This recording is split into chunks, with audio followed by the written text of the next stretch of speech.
tayo, wadya tayo at pandayan. Palakpak ang pandayan. Palakpak ang Palali, mayroon. Palakpak ang San Agustin. Palakpak ang Poblasyon, Apo. Palakpak ang Alaminos. Ayan. Di, onyay. Ayan, anak ko, ibilang ko yung anak ko.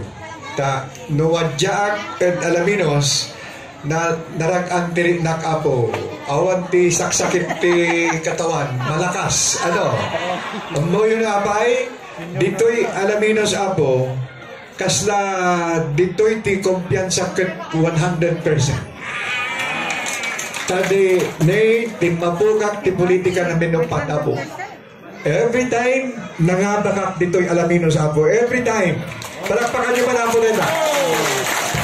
Kata mo yung kakabsat, dayta kadakkel nga utang ko ti Alaminos. Amo yung ti maysa nga utang ko dito'y apo, hanyo nga ma-imagine. Ta hindi siyak apo kat imunayo nga imuna nga congressman. Congressman ng 1st District. Congressman ng Alaminos. Malaking bagay po sa akin yan. Kaya, ang ginawa ko po, I did my best because only the best I can give to Alaminos. Tantayo sa Alaminos, importante siya. Aman sa standard ko. Dahil ako po ay representative, meaning siya, so kinatawan nyo di man kongreso, hindi dapat ang gagawin ko doon yung mga kalokohan, yung mga iskandalo, yung mga nagbibigay ng hindi magandang reputasyon sa Alaminos. Lahat ay ginawa ko upang ang Alaminos ay tataas pa. Kasi po, ang mandato ng Alaminos ay napaka-importante sa akin. Kaya ako, utang ko sa inyo, I became the best congressman in the Congress in 6 months. 6 months lang, sabi nila, magaling yung congressman sa Alaminos. Congressman ng 1st District. Why? Because ang tayo at ating tanagaging ira, nakakahiya kung ang congressman dito ay hindi magaling. Dahil lahat ng mga nauna sa akin magagaling na congressman. Po, nandyan po si Aguido Akbayani, magaling. Nandyan po si Vic Villora ng Infanta, magaling.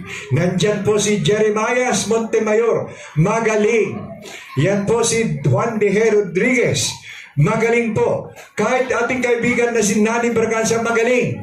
Kaya itong anak nyo na si Orbos, kailangan magaling din. Kaya yan po ang nangyari. Ito po, in 6 months, naging majority floor leader agad ang inyong anak. Amoy yung titaros na ako na dyan, agtakberak, injay kongreso, agdengagda. Ado apo tinaala iti gobyerno kanya. So nga, wala pang 2 taon, 6 na taon dapat yung termino ko. First term. Inaladak na nagdagos ijay cabinet. That is an honor.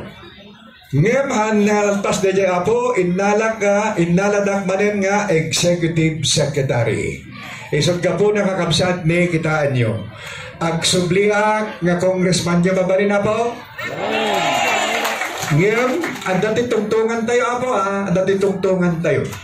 Agsubliak laeng tatulungan apo ni Apo Jing Aquino. Ken ni Apo Rado. Ken nagiti kakadwada apo tatno, agore kayo, tatno agsubli daytoy Alaminos sa Alaminos. Kaya siya po.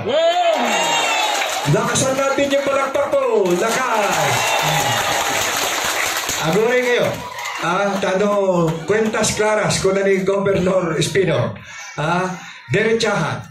Anya nga ta, ni Aporadok. Ni Aporadok. Taga Alaminos. Mapan ni Jay Bulinaw. Kuna na siyak tag mayor di Jay. Awalan di Bulinaw? Ay. Awan. Kat, DJ taga Bulinaw, may toy, awatan nyo nga mayor yung abaw? Saan? Aguray kayo, awanti, wala akong galit kahit sino. Awanti, kunak nga, pungtot ko. Ngayon, magagalit ako sa mga ginagawang masama. Sa tao, hindi ako galit. Kasi ganun talaga yung mga tao kung minsan. Ano? Dito, apo, de pangasyo. Pangasyo. 9 years na bayag na batin. Doon dyan tinaramid da kayo ti ang disidir. Ngayon, this is the time. This is the time for Alaminos. Pangasyo, apo, isubli tayo ti Alaminos para sa Alaminos. Amoyo, iritan kayo pasit. Ha? Tap nung mairit kayo. Anya po ti isang kamayamanan nga pagilyan tintero nga Pilipinas. The entire country.